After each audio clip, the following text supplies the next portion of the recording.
there's still no sight of the 2,000 houses built in Marikana after recommendations from the Farlam Commission. The Commission found that Lonmin mining company failed to adhere to the social labor plan for housing in the area. This led to tension and labor unrest that culminated in the deadly massacre 10 years ago. Government has so far managed to build 544 houses of the required 2,658 units. Joining me now to tell us more about this is Sibusiso Khasa, Amnesty International South Africa campaigner. Very good afternoon to you. Thank you for joining us on Newzroom Afrika. Now, it's 10 years on, government has failed to deliver the over 2,000 houses it promised in Marikana. And on the other end, Sibanye-Stillwater is evading accountability. What needs to happen? Good afternoon, Paul, and good afternoon to the viewers at home. And thank you for having Amnesty International in Amnesty International South Africa. So as you've already mentioned, that when it comes to, if you're looking at the 2014-2015 financial year, government did promise, in fact, began the project, the Marikana Extension 2 development project, of which the promise was, as you've correctly mentioned, that the promise was just to build houses as in over 2,600 houses.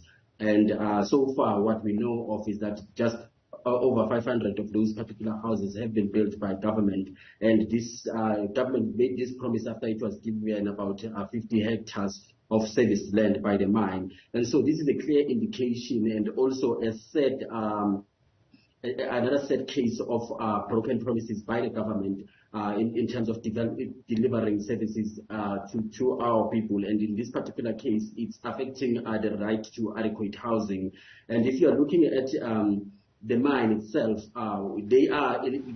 yes, you can acknowledge that, yes, they only took over in 2019, as they would always remind you that we only took over in 2019. But they are implementing, as in the social labor plan, that from 2019 to 2023. And if you're looking at that particular social labor plan, there are not clear targets that you can hold them accountable to. And at particular stage, we are still engaging with the mine to find out as to what's really going on there. And so far, what they are telling us as the mine is that yes, they are implementing something that Lonmin had put in place.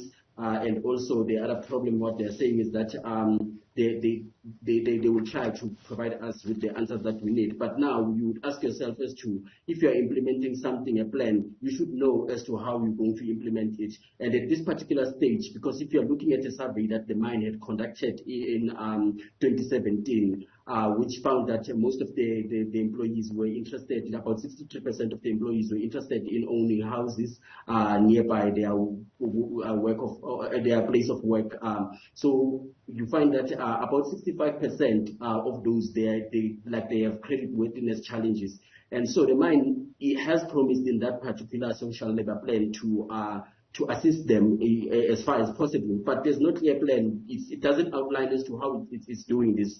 And if you're looking at most of the work that they are telling us about, even if you're looking at those over 1,200 infill apartments that they say they've built, it's mainly plans that until you're looking at plans that date back from around 2013 to around 2018. Yeah. So what has been implemented since 2019? Yes, there is a bit of information on their integrated plan from integrated report from last year, but you can tell from that particular report there isn't much that has been done to ensure that there is ownership of houses.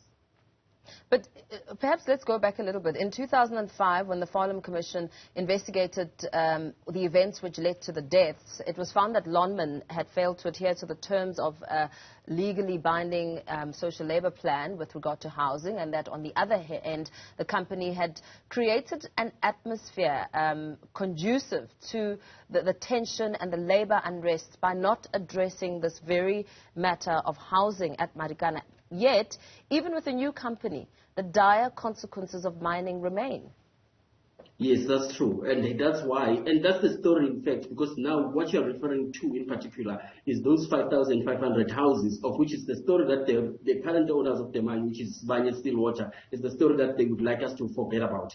And it's not as easy as that. We cannot just simply forget about what was promised before. Because if you do that, that means that you sort of, the injustices that the mines have been doing in that particular area, it's key that we remind people of that, and that it is key that we encourage people to continue in terms of making sure that they monitor what the mines are doing, and as to how do they go about fulfilling those promises that have been made to individuals on the ground.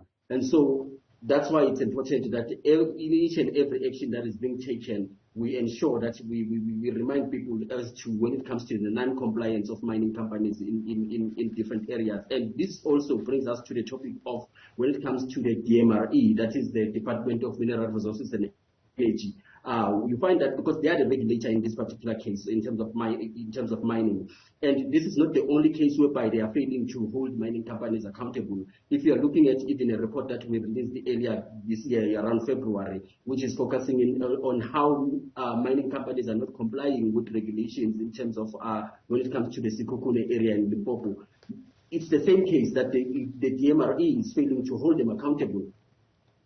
Do you think more could have been done? I mean, looking at how we're reflecting on this 10 years on, do you think that perhaps with civil society and NGOs like yourself being more thorough and aggressive at the time to hold government to account, or even provide a meaningful solidarity with the victims of the massacre, do you think you could have done more, just as we reflect on what has transpired over the years?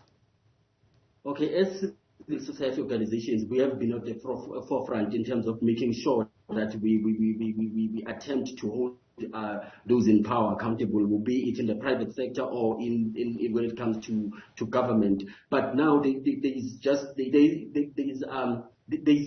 a sense of a bit of a pushback, whether it's government or the corporate sector, in the sense that they are not willing to sometimes when it comes to the government in particular, they are worse, because they are not even willing to engage in most cases. I don't know how many times we've been trying to engage even with the DMRE when it comes to these particular matters, which we are sort of trying to engage with them so that we understand the problems that are there, and also we see that whether they are going to, how are they going to address those particular problems. But there's been no response at all.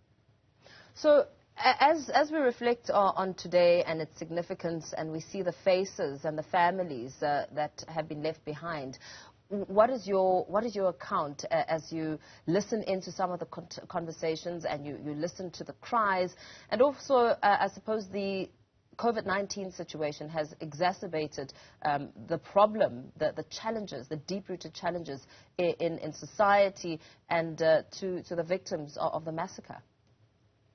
Yes, it has, in terms of if you are looking at the situation on the ground, it is clear that there is need for as in services to be provided, because there isn't adequate housing, for instance, and there's also, we also do not have as in terms of proper sanitation and water. Some people still don't have that on the ground, and so it is important for government to provide those particular services, and obviously working with the mine, which also has a responsibility to develop those particular communities. And the other issue, since you are talking about the overall picture in terms of Marikana, you would have seen even today that same sort of the fact that there is no accountability, whether it comes to the police or in terms of as in achieving justice for the victims and their families. Still, it's 10 years later and still there's no justice for them. Very well. Thank you so much for weighing in on this discussion. We leave it there for now. Sibusiso Khasa, Amnesty International South Africa campaigner, speaking about the broken housing promises to the people of Marikana.